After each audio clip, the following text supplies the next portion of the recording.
Alhamdulillah Rabbil Alamin, wassalatu wassalamu ala rasulil amin, wa ala alihi wa ashabihi wa man sara ala nahjihi wa stanna bi sunnatihi ila yaumil qiyamah. Amma ba'du, Allahumma anfa'na bima 'allamtana wa 'allimna ma yanfa'una wa zidna ilma wattuqa wa salahan, amin ya rabbal alamin. Jamaah kajian Masjid Imam Syafi'i yang semoga dirahmati Allah Subhanahu wa taala, yang semoga segala perkaranya dimudahkan oleh Allah Subhanahu wa taala, dan duduknya kita di majelis ilmu ini dicatat sebagai ibadah, investasi untuk akhirat kelak. Sebelum memulai kajian ini, saya teringat dengan firman Allah Subhanahu wa taala, "Fadzakir fa inna dzikra tanfa'ul mu'minin." Berikanlah peringatan. Jadi manusia itu memang sifatnya suka lupa, agak lupa, makanya dinamakan manusia suka lupa. Maka ketika lupa diingatkan. Kata Allah Subhanahu wa taala, "Fadzakir fa inna dzikra tanfa'ul mu'minin." Ketika dia lupa, maka ingatkan. Pertanyaannya, siapa yang bertugas mengingatkan orang tersebut ketika lupa? Siapa yang mengingatkan kita? Contoh saya pribadi atau jemaah sekalian di antara jemaah. Kalau ada yang lupa, kira-kira siapa yang mengingatkan? Tentunya sesama kita sendiri, ya. Yang memiliki sedikit ilmu, yang memiliki kadar ilmu, ingatkan. Dengan belajar, kemudian diingatkan orang-orang yang lupa, ya. Wajar seperti itu. Maka alhamdulillah, terima kasih banyak kepada Pak Haji Haris yang telah mengingatkan kita, ya, tentang keutamaan salat Jumat. Ini sebenarnya masalah yang seperti ini rata masalahnya di beberapa, banyak juga di masjid-masjid yang lain. Saya sering khutbah di beberapa masjid sama seperti itu. Bagian depannya bolong misalnya, belakang banyak orangnya, atau yang di samping. Mungkin karena malu, ya. Karena malu. Enggak, sebenarnya kata Nabi sallallahu alaihi wasallam tentang saf pertama itu, kalau seandainya kalian tahu apa keutamaan saf pertama itu, illa ayastahamu lastahamu, dan harus diundi biar dapat saf pertama, saking besarnya keutamaannya. Kalau harus diundi biar dapat saf pertama, paling pertama yaitu adalah sebelah kanan, yang paling pertama, yang paling utama, paling depan, kemudian sebelah kanan, kemudian sebelah kiri. Kemudian kecuali dengan cara diundi biar kalian bisa masuk ke saf pertama, saking banyaknya orang, ya, sudah mengetahui keutamaannya, maka akan diundi caranya. Kata Nabi SAW, ini menunjukkan besar. Tahu nggak yang diundi itu biasanya hadiah yang besar, ya, mobil, door prize-nya, umrah. Caranya diundi biar dapat. Sama, saf pertama juga seperti itu. Caranya diundi itu biar dapatnya. Jika kita semua tahu keutamaannya. Mungkin yang di belakang karena tidak tahu keutamaan saf pertama. Kata Nabi SAW, khairu sufufir rijali awwaluha. Sebaik-baik saf bagi seorang laki-laki adalah yang paling pertama, paling dekat dengan imam. Wa syarruha akhiruha, dan yang paling buruk yang paling belakang. Semakin depan semakin bagus, semakin belakang semakin buruk. Semakin sedikit pahalanya, semakin sedikit pahalanya. Kebalikannya kalau wanita, jadi belakang itu buat perempuan, ya. Wa khairu sufufin nisa'i akhiruha, dan sebaik-baik saf bagi perempuan itu yang paling belakang. Ya, wa syarruha awwaluha, dan yang paling dekat sama imam itu paling buruk untuk wanita. Ya, jangan kebalik. Kalau laki-laki awwaluha, ini yang paling baik, ya, yang paling besar keutamaannya. Kalau seandainya didapatkan dengan cara diundi, maka diundi. Kalau kita semua tahu, ya. Biasanya seperti itu. Kalau sudah tahu tentang keutamaan, berebut di depan, ya. Kalau berebut kemudian nggak ada, saking sampai sampai tarik-tarikan gitu misalkan, ya, saking keutamaannya sepertama, maka dengan cara diundi, kata Nabi SAW, kalau kalian tahu keutamaannya, besarnya keutamaan saf pertama. Kata Rasulullah, innallaha wa malaikatahu yusalluna, Allah dan malaikatnya bersalawat. Salawat dari Allah dan malaikatnya adalah limpahan rahmat kepada kita bagi orang-orang yang duduk di saf pertama. Seperti itu. Apalagi di salat Jumat, hari yang paling mulia, Sayyidul Ayyam, kata Nabi SAW, ya. Kemudian diperintahkan kita untuk bersegera. Di Imam Syafi'i kan 2 kali azannya tuh. Yang pertama tujuannya agar memberitahu kita sebentar lagi sholat akan dimulai, sebentar lagi khutbah Jumat akan dimulai. Segera, fas'au ila dzikrillah. Kata Allah Subhanahu wa taala, Allah panggil orang-orang yang beriman. Kalau enggak beriman, enggak Allah panggil. Ya ayyuhalladzina amanu idza nudiya lis-salati min yaumil jum'ah. Kalau sudah dipanggil di azan pertama, fas'au, datanglah segera. Fas'au ila dzikrillah, untuk mengingat Allah Subhanahu wa taala. Wadarul bai', dan tinggalkanlah jual beli. Kita lihat jual beli itu bermanfaat enggak? Sangat bermanfaat, ya. Sangat bermanfaat. Para nabi, ya, Nabi Muhammad kerjanya apa? Sebagai pedagang. Manfaatnya. Yang bermanfaat saja diperintahkan untuk segera ke masjid kalau sudah hari Jumat.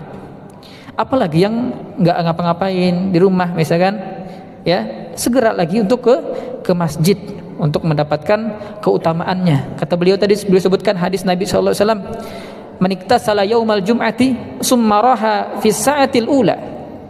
Kalau sudah mandi besar, ya, mandi kemarin kita pelajari, mandi sunnah di hari Jumat.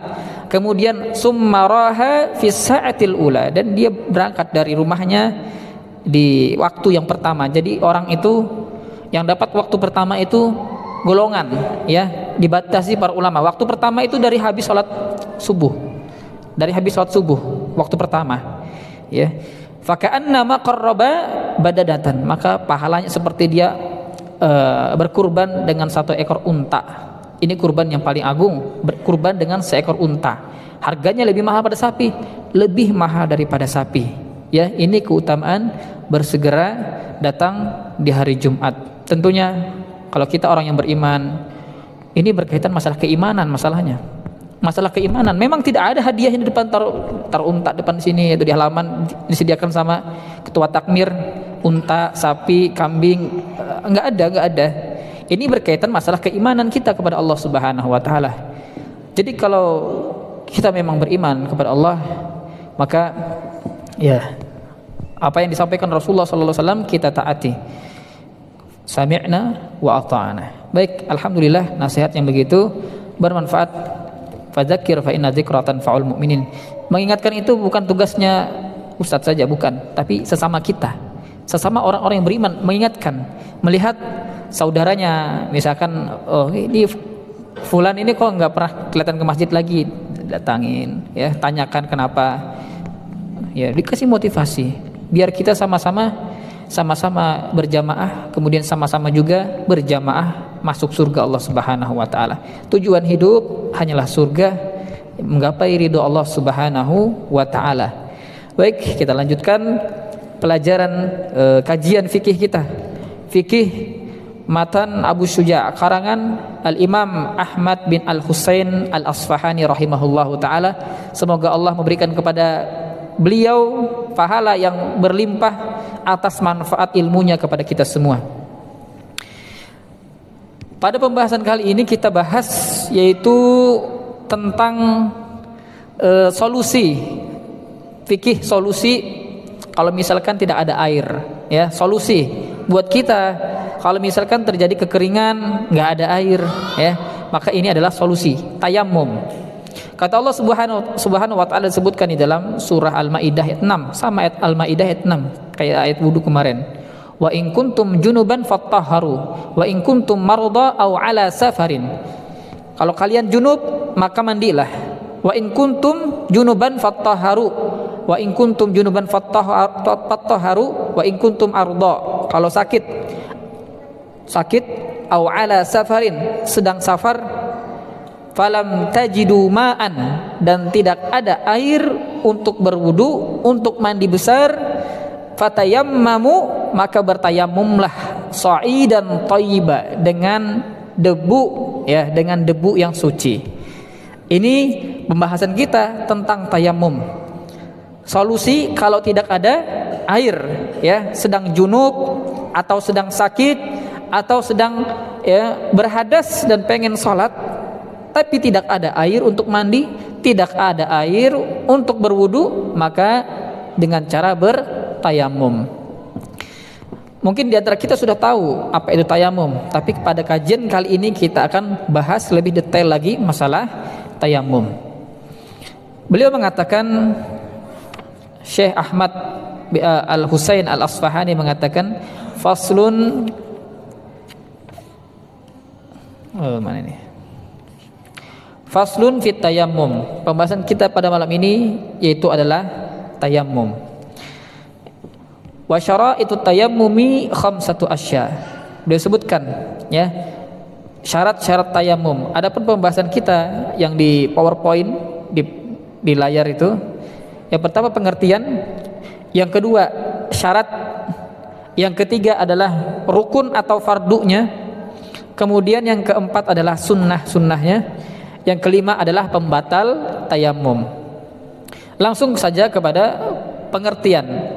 Tayamum yaitu adalah mengusap wajah dan kedua telapak tangan dengan debu sebagai pengganti wudu ketika tidak ada air atau berhalangan untuk memakainya. Jadi kapan kita boleh bertayamum? Kita boleh bertayamum itu di beberapa kondisi. Yang pertama, tidak ada air. Yang kedua, ada air tapi tidak bisa pakai air. Contohnya siapa? Orang yang sakit, ya. Kalau dia pakai air tambah sakit nanti, tambah panas badannya, maka boleh bagi dia untuk bertayamum. Kemudian tayamum itu bagaimana caranya? Tayamum yaitu adalah mengusap wajah, ya, mengusap wajah dengan kedua telapak tangan, diambil debunya seperti ini, kemudian dikeprek, ya, dikurangi debunya, kemudian mengusap wajah dengan kedua telapak tangan, ya, diratakan, kemudian mengusap, lanjut ke tangan bagian kanan, kemudian tangan bagian kiri dengan 2 kali pukulan ke tanah, 1 kali untuk wajah, kemudian 1 kali untuk kedua tangan. Nanti saya contohkan caranya bagaimana. Tapi kayaknya di Senakin ini nggak pernah kekeringan, ya. Depan ada air, ada sungainya langsung. Kalau di tempat saya di SP itu masih sering kering karena dataran tinggi dia. Baik, itu adalah pengertian tayamum. Tayamum ini pengganti wudu kalau tidak ada air ataupun karena berhalangan menggunakan air. Tapi bedanya antara tayamum dengan wudu, kalau wudu itu mengangkat hadas, menghilangkan hadas. Kalau tayamum tidak mengangkat hadas dia, tapi membolehkan sholat saja. 1 kali tayamum untuk 1 kali sholat fardu. Berarti kalau misalkan tadi tayamum untuk maghrib, ya, nanti isya tayamum lagi walaupun nggak batal, ya. Jadi tayamum ini bukan mengangkat hadas, tapi hanya sekedar membolehkan untuk sholat. Itu bedanya tayamum sama wudu. Beda yang kedua apa? Kalau wudu tidak batal dengan murtad, tapi kalau tayamum batal dengan murtad. Ini bahas murtad gitu. Contohnya gimana? Misalkan ada seorang laki-laki sebelum isya jam berapa misalkan, ya, jam 7 dia keluar dari Islam. Sebelumnya dia berwudu, kemudian jam 7 setelah wudu dia keluar dari Islam, murtad namanya. Kemudian setelah itu pas masuk waktu sholat dia masuk Islam lagi, ya, kembali ke dalam Islam. Dan tadi sudah wudu, kemudian dia pengen sholat isya, apakah harus mengulangi wudunya? Jawabannya tidak perlu mengulangi wudunya. Kenapa? Karena wudu tidak batal dengan murtad. Tapi kalau tayamum batal dengan murtad. Itu beda yang kedua. Yang pertama tadi tayamum itu cuman membolehkan sholat, dan wudu itu mengangkat hadas. Beda. Baik, syarat-syaratnya. Yang kedua, pembahasan kita yang kedua yaitu adalah syarat-syarat tayamum. Wa syaraitu tayammumi khamsatu asya'a. Di sini disebutkan di buku ini 5, tapi Oh, ini sebenarnya 5 kayaknya. Ada yang enggak terisi. Baik, syarat yang pertama. Yang pertama yaitu adalah wujudul udri, adanya uzur bisafarin au maradin. Jadi tayamum itu boleh dilakukan kalau ada alasan yang betul-betul dianggap. Apa alasannya? Yaitu adalah pertama, bisa karena safar. Ya tadi disebutkan wa in kuntum junuban fattahharu au wa in kuntum marda au ala safarin. Ketika safar. Orang safar itu agak susah nyari airnya, ya. Misalkan dari mana daerah Grogol, ketemu daerah mana segala macam yang susah air di situ, nggak ada masjid, nggak ada air, nggak ada keran air, ya, nggak ada orang, mana cari air susah, ya, maka boleh bagi dia untuk bertayamum. Itu solusi kalau nggak ada air, tayamum caranya. Atau sakit, ini uzur yang kedua, ada air tapi karena sakit tidak bisa pakai air. Jadi kalau dia berwudu pakai air, makin tinggi demamnya, makin lama dia sembuhnya. Maka yang seperti ini juga boleh bagi dia untuk bertayamum. Ya, jadi uzurnya uzur tidak ada air atau ada air tapi tidak bisa pakai air. Yang pertama adalah adanya uzur, baik safar ataupun sakit, ya. Maka boleh bagi dia untuk bertayamum. Yang kedua, wadukhulu waktu shalah.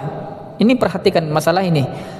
Jadi tayamum itu nggak bisa dikerjakan sebelum masuk waktu sholat. Misalkan tadi pas maghrib, jam 6 itu belum masuk waktu sholat. Jam 6 lewat 20 ke atas baru masuk. Kita ambil contoh, jam 6 belum masuk waktu sholat, tapi jam 6.20 baru masuk waktu sholat. Dia bertayamum jam 6, ya, sebelum masuk waktu sholat, sebelum azan. Sah nggak tayamumnya? Tidak sah, ya. Beda kalau wudu. Kalau wudu yang tadi siang pun bisa dipakai wudunya dengan catatan dia tidak batal. Yang tadi pagi misalkan, wudu yang tadi pagi, yang tadi subuh, ya, dia nggak ada tidur, nggak ada melakukan pembatal wudu, akhirnya pas sholat maghrib dia sholat pakai wudu yang tadi subuh, bisa nggak? Bisa. Itu bedanya tayamum sama wudu. Kalau tayamum harus sudah masuk waktu sholat, sudah azan, baru dia bertayamum, ya, baru dia bertayamum. Itu syarat yang kedua. Yang pertama ada uzur, sakit, nggak bisa pakai air, atau nggak ada air sama sekali, boleh bertayamum. Yang kedua, masuk waktu sholat, sudah masuk waktu sholat, artinya nggak boleh bertayamum di luar waktu sholat. Kemudian yang ketiga kata beliau, wa talabul ma. Sebelum bertayamum pastikan cari air dulu, cari air dulu di rumah. Misalkan nggak ada air, ya, cari dulu di raknya, di lemarinya, atau di galon. Kalau masih ada air di galon, ya, dan masih bisa dipakai untuk minum, maka boleh bertayamum. Tapi kalau misalkan sisa itu aja, kalau dipakai wudu nggak bisa minum habis itu, maka jangan dipakai untuk berwudu, ya, tayamum. Thalabul ma, syarat yang ketiga harus dicari dulu airnya, ya. Kalau misalkan di padang, ya, misalkan di rumah nggak ada, cari dengan jarak radius 150 meter. Ke sana 150 meter, kemudian ke belakang 150 meter. Cari dengan jarak segitu. Kalau misalkan nggak ada, baru boleh bertayamum. Itu disyaratkan dalam mazhab Syafi'i seperti itu. Itu syarat yang ketiga, berusaha mencari air, ya, berusaha mencari air. Tapi kalau misalkan ada air, tapi dijual airnya, ya, airnya dijual, boleh? Apa harus wajib beli? Ya, apa harus wajib beli air tersebut untuk berwudu? Ya, dibeli airnya untuk berwudu, ya, dibeli airnya untuk berwudu. Kemudian yang keempat yaitu adalah wat-turabut tahir. Syarat yang keempat, situ nggak ada, hilang kayaknya. Syarat yang keempat yaitu adalah memakai debu yang suci. Sama, status debu itu kayak air juga. Kemarin kita bahas status debu. Status debu sama kayak air. Ada 3. Turab, tahir. Syaratnya adalah tahir. Wa turabu at-tahir. Status debu itu sama kayak air. ada 3. Kemarin kita bahas tentang air, ya. Alma, air, status air. Ada 3, kemarin kita bahas pas awal-awal pembahasan air.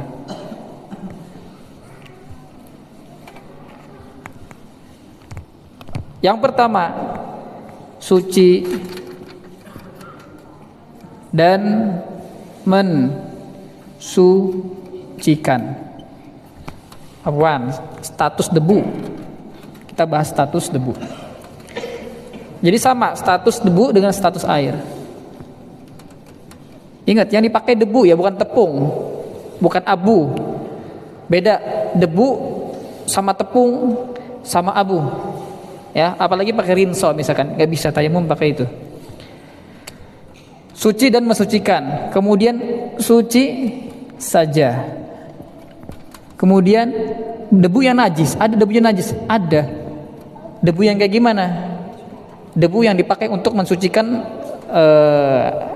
bejana tempat yang habis dijilat oleh hewan anjing, maka itu najis.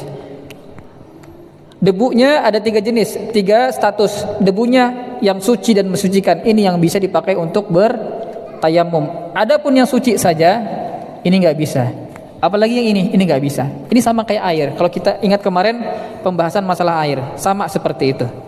Jadi debu ada tiga status juga, tahur, tahir, dan najis. Ya. Kemudian syarat debunya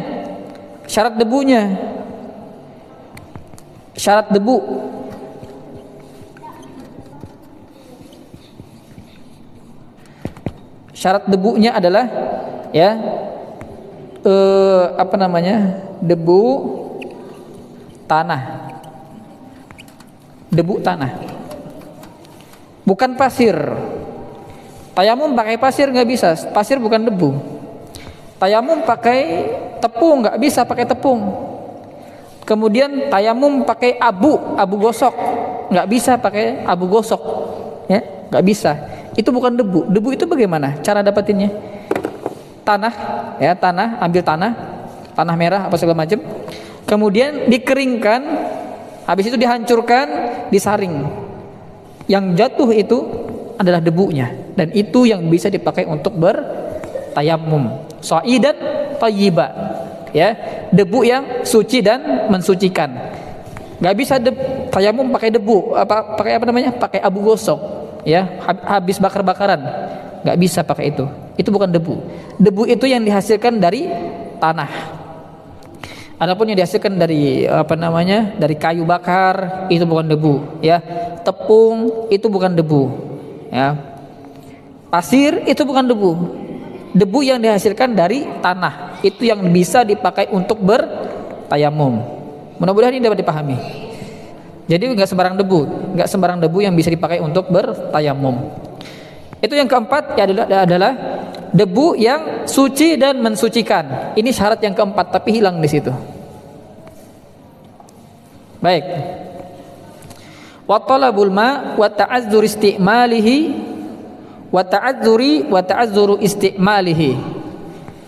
Syarat yang kelima yaitu adalah ada namun dibutuhkan untuk minum. Ini yang pertama saya contohkan tadi. Ada air di rumah tapi butuh untuk minum. Kalau dipakai untuk mandi junub atau dipakai untuk berwudu, nggak bisa minum setelah itu. Maka seperti ini boleh bagi dia untuk bertayamum. Ada air di rumah di galon, ya, di kulkas ada air minum, tapi butuh untuk minum, ya. Atau ada air minum tapi untuk hewan, buat minum hewan. Kalau nggak ada air itu dipakai untuk wudu atau tayamum, dipakai wudu untuk wudu atau mandi, maka nggak bisa minum hewannya, maka boleh bagi dia untuk bertayamum. Itu yang kelima. Ada air namun dibutuhkan untuk minum. Ya, jadi kalau misalkan bapak-bapak saking sudah belajar fikih tayamum, ini ada air masih tapi di galon buat minum, berarti nggak boleh tayamum. Akhirnya pakai air galonnya untuk minum. Ini nggak perlu seperti itu. Kalau ada air tapi dipakai untuk minum, itu jangan dipakai untuk berwudu, ya. Tayamum saja. Baik, itu yang kelima. Kemudian yang keenam, wat-turabut tahir wa iwazuhu ba'da talab wat-turabut tahir lahu gubarun fa in khalatahu jisun aw ramlun lam yajus. Baik, ini syarat yang keenam, menggunakan debu yang suci. Tadi saya sudah jelaskan yang keenam, yaitu adalah menggunakan debu yang suci. Kemudian yang ketujuh, debu murni tidak bercampur dengan yang lain. Jadi kalau misalkan debunya bercampur sama tepung atau sama pasir, kalau sama pasir kalau pasirnya sedikit masih boleh, tapi kalau pasirnya lebih banyak pada debunya nggak boleh, ya. Debunya bercampur tepung atau bercampur benda yang lain, kerikil, maka ini tidak bisa dipakai untuk tayamum. Dipisahkan dulu, ya. Caranya gitu, cari debu bagaimana? Ambil tanah, kemudian keringkan, kemudian dihancurkan tanah tersebut, habis itu disaring. Yang jatuh di situ adalah debunya, dan itu yang bisa dipakai untuk bertayamum. Baik, itu syaratnya. Syarat tayamum, ya. Pastikan syarat-syarat ini terpenuhi sebelum bertayamum. Yang pertama, sakit ataupun sedang safar atau tidak ada air. Yang kedua, masuk waktu sholat. Yang ketiga, sudah berusaha mencari air. Kemudian yang keempat, yaitu adalah yang keempat, nggak bisa memakai air karena sakit. Kemudian yang kelima, ada air tapi dipakai untuk minum. Kemudian yang keenam, pakai debu yang suci. Yang ketujuh, debu tersebut tidak bercampur dengan benda lain. Baik, itu syarat tayamum. Kemudian pembahasan selanjutnya yaitu adalah fardunya. Kalau fardu wudu kemarin sudah kita ketahui, dari wajah sampai mencuci kaki. Adapun fardu tayamum ini cuma dua. Yang pertama tiga. Yang pertama, niat. Jelas niat ini syarat untuk seluruh ibadah, ya. Niat tayamum. Yang kedua, mengusap wajah. Kemudian yang ketiga, mengusap kedua tangan, ya. Yang keempat berurutan. Beda sama fardu wudu. Kalau fardu wudu mencuci wajah, kedua tangan, mengusap kepala, kemudian telinga, kemudian kaki. Tapi kalau tayamum cuma mengusap wajah, kemudian mengusap kedua tangannya. Cara tayamum, ya, misalkan sudah ada debu sucinya, kemudian dipukul ke tanah, ya, dipukul ke debu tersebut, kemudian diringankan debunya, dikurangin. Kalau misalkan banyak kan susah nanti, ya. Bukan nggak bersih wajahnya nanti, penuh. Tapi boleh nggak? Boleh saja, ya. Kalau misalkan nempel banyak debunya di sini, pas digosok, ya habis itu kayak tentara, misalkan, nggak masalah, sah saja tayamumnya. Tapi anjurannya dikecilkan debunya, dikurangin, dikeprek dulu, baru digosok ke wajah, ya, diratakan. Habis itu pukulan kedua, kemudian dikeprek lagi, baru ke tangan, kemudian ke tangan sini, kemudian tangan kiri. Seperti itu caranya. Itu cara bertayamum. Nggak perlu ngusap kepala, ya. Telinga nggak perlu, ya. Tapi kalau dalam mazhab Syafi'i itu mengusap tangannya itu sampai sikut, ya. Jadi ngusap tangan, pukulan kedua, habis itu tarik ke depan sampai sikut sini. Kemudian sampai sini. Tapi yang kita ketemukan hadisnya cukup sampai tangan sini saja. Baik. Yang pertama, fardunya adalah niat. Pastikan berniat. Niatnya apa? Boleh sholat. Kalau niat wudu beda. Kalau niat wudu raf'ul hadas, mengangkat hadas. Tapi kalau niat tayamum biar boleh sholat. Kemudian yang kedua, mengusap wajah, ya. Habis dipukul satu kali, kemudian diringankan debunya, mengusap wajah, ratakan wajahnya sama bagian yang seperti wudu. Tapi nggak perlu di nyela-nyela jenggot, ya. Kemudian yang ketiga, mengusap kedua tangan, ya, mengusap kedua tangan. Kalau misalkan mau sampai sikut silahkan kalau mau sampai sikut, tidak masalah. Baik, itu fardunya, rukunnya. Kemudian Yang keempat yaitu adalah sunnah-sunnah tayamum. Apa yang disunahkan sama kayak wudu. Wudu juga ada sunnah-sunnahnya, tayamum juga ada sunnah-sunnahnya. Wa sunanuhu salasatu asya. Adapun sunnahnya ada 3. Yang pertama bismillah. Sebelum memulai untuk memukul debunya baca bismillah dulu, sama seperti wudu, ya, bismillah. Kemudian yang kedua taqdimul yumna 'alal yusra. Ketika mengusap tangan utamakan yang sebelah kanan dulu, kemudian baru sebelah kiri. Itu sunnahnya, sama seperti wudu. Kemudian ya, yang ketiga wal muwalah, berkesinambungan, sama berkesinambungan, tidak terputus, ini sunnah, berkesinambungan. Setelah mengusap wajah, habis itu mengusap tangan kanan, kemudian tangan kiri. Itu namanya berkesinambungan. Kalau enggak berkesinambungan bagaimana? Habis mengusap wajah, jalan-jalan dulu ya ke warung, duduk 15 menit, baru lanjut nanti balik lagi tayamum, baru mengusap tangannya. Itu namanya tidak berkesinambungan. Tapi berkesinambungan ini masuk dalam perkara sunnah. Wal muwalah. Kemudian adapun tambahan yang lain para ulama sebutkan sebelum bertayamum ataupun sebelum berwudu dicabut cincinnya. Kalau misalkan ada cincin, cabut, karena itu tidak akan sampai debu di situ dan air pun tidak akan sampai. Cabut dulu. Ini perkara sunnah. Cabut cincinnya, kemudian baru mulai bertayamum atau berwudu, ya, atau jam tangannya. Kalau wudu masih bisa. Kalau wudu ya bisa digoyang-goyangkan jam tangannya, dirata-ratakan air di situ. Itu harus. Kalau enggak masuk air di situ maka tidak sah. Kalau tayamum ya, kalau memungkinkan untuk tidak mencopot jam tangan bisa. Yang penting wudu tersebut debunya sampai pada anggota tayamum. Baik.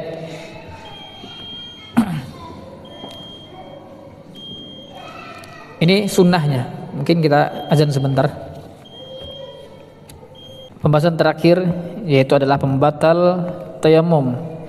Pembatal tayamum ini yang pertama sama seperti pembatal wudu. Apa pembatal wudu? Yang pertama yaitu adalah segala sesuatu yang keluar dari 2 jalan, baik kentut ya ataupun kencing. Maka ini juga membatalkan tayamum. Kemudian yang kedua yaitu adalah hilang akal. Yang ketiga bersentuhan dengan lawan jenis yang bukan mahram. Kemudian yang keempat yaitu adalah tidur. Yang kelima yang wudu ya sama seperti pembatal wudu ya, sama seperti pembatal wudu. Memegang kemaluan dengan telapak tangan. Maka apabila terjadi pembatal wudu ketika tayamum, maka hal ini juga membatalkan tayamum dia. Kemudian tambahan untuk tayamum, kapan dia batal? Ketika ada air. Ya, sebelum sholat ternyata ada orang bawa air. Ini air 1 ember buat wudu, maka batal tayamum dia. Ya, tayamum akan batal apabila dia menemukan air. Ya, tapi ketika sholat sudah tayamum, dan ada air datang, maka dianjurkan bagi dia ya, dianjurkan untuk dia melanjutkan sholat, bisa melanjutkan sholat ataupun bisa membatalkan sholatnya kemudian berwudu, habis itu ya baru sholat lagi. Itu 2 pilihan kalau dia sudah di dalam sholat. Tapi ketika masih belum sholat, maka wajib bagi dia membatalkan tayamumnya, batal otomatis tayamumnya. Baik. Kemudian yang ketiga yaitu adalah ya keluar dari Islam, murtad. Maka tayamum batal dengan murtad. Beda halnya wudu tidak batal dengan murtadnya seseorang tersebut. Ini adalah beberapa pembahasan tentang tayamum. Jadi tayamum itu diperbolehkan dengan syarat yang sudah kita sebutkan tadi. Ya, boleh ketika tidak ada air atau ada air tapi berhalangan memakai air tersebut. Ya, kalau misalkan di daerah kita banyak air, berlimpah air, nggak mungkin terjadi kekeringan, tapi mungkin ya namanya manusia tidak akan sehat terus menerus. Ya, ada saat di mana dia tidak bisa memakai air, sakit misalkan, boleh dia bertayamum, boleh bagi dia untuk bertayamum. Jadi ilmu tentang tayamum ini penting, semuanya penting, berkaitan dengan ilmu fikih semuanya penting. Baik, itu 5 pembahasan tentang tayamum. Kalau misalkan ada pertanyaan silahkan ditanyakan materi tentang tayamum ini. Baik. Waalaikumsalam warahmatullahi wabarakatuh. Tidak ada tanah.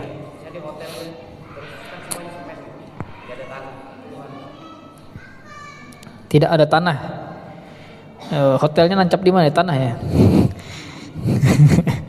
Harus turun gitu. Kalau mungkin kan cari dulu. Kalau tidak ada, itu namanya orang yang tidak punya dua solusi. Nggak ada air, nggak ada debu. Dia sholat tanpa dalam keadaan bertayamum ataupun berwudu. Habis itu nanti ketika sudah mendarat baru dia mengqadha salatnya. Itu dalam mazhab Syafi'i. Baik. Itu tadi ya yang saya sebutkan tadi. Jadi kalau dalam pesawat nggak ada air atau nggak ada debu dan masih lama landingnya, keluar dari waktu sholat, maka dia sholat sebagai bentuk penghormatan terhadap waktu sholat. Habis itu ketika sudah landing diqadha sholatnya tadi. Itu di dalam mazhab Syafi'i. Kenapa diqadha? Ya karena memang tidak bisa tayamum, tidak ada berwudu, dan itu merupakan syarat sah sholat. Dan kita meninggalkan syarat sah sholat, maka secara kaidah tidak sah sholatnya. Sholat nggak? Sholat, ya sholat, tapi diqadha habis itu kalau sudah ada air, ya. Itu mazhab Syafi'i dan itu pendapat resminya. Walaupun ada yang mengatakan ya sudah, la yukallifullahu nafsan illa wus'aha. Sudah, Allah tidak membebani masalah itu, ya. Cukup habis itu sholat semampunya, nggak perlu diqadha lagi. Kenapa diqadha? Karena tidak terpenuhi syarat sah sholat. Seperti itu. Kalau di pesawat. Kalau misalkan kayak tadi, ya kalau di hotel atau semacam, ya hampir sama jawabannya. Kalau di dindingnya nggak ada debu nih, dibersihkan terus sama petugasnya, bersih, celing, ya, nggak ada debu di situ, maka boleh bagi dia sholat tanpa dalam keadaan suci ataupun tayamum habis itu, tapi diqadha sholatnya. Baik, seperti itu jawabannya. Ada lagi pertanyaan?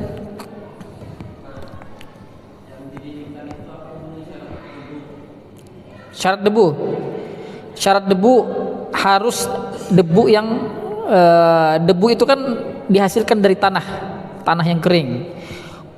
Bukan debu tersebut tidak bercampur dengan air, tidak bercampur dengan benda lain, baik itu kerikil, pasir, ya, ataupun tepung, tidak boleh bercampur banyak. Kalau sedikit tidak mungkin kita pisahkan, itu tidak masalah. Ya, harus debu yang khalis dan debu tersebut suci dan mensucikan. Jadi status debu sama kayak air, ada 3, ya. Suci mensucikan itu debu tersebut belum dipakai untuk bersuci. Kalau musta'mal apa? Debu yang jatuh dari tayamum, kemudian ada debu di situ kan? Itu namanya debu musta'mal yang sudah dipakai, dan ini tidak bisa dipakai untuk bertayamum. Ya. Cara menghasilkan debu gimana? Dari tanah kering, itu ada debunya. Kalau pasir itu nggak bisa, itu pasir, ya. Tepung nggak bisa. Abu gosok, ya, abu dari kayu nggak bisa, ya. Apalagi abu orang, ya, nama orang, jangan. Baik, itu syarat debunya. Khalis, ya. Kemudian suci dan mensucikan. Baik, apakah ada lagi pertanyaan? Baik, Pak.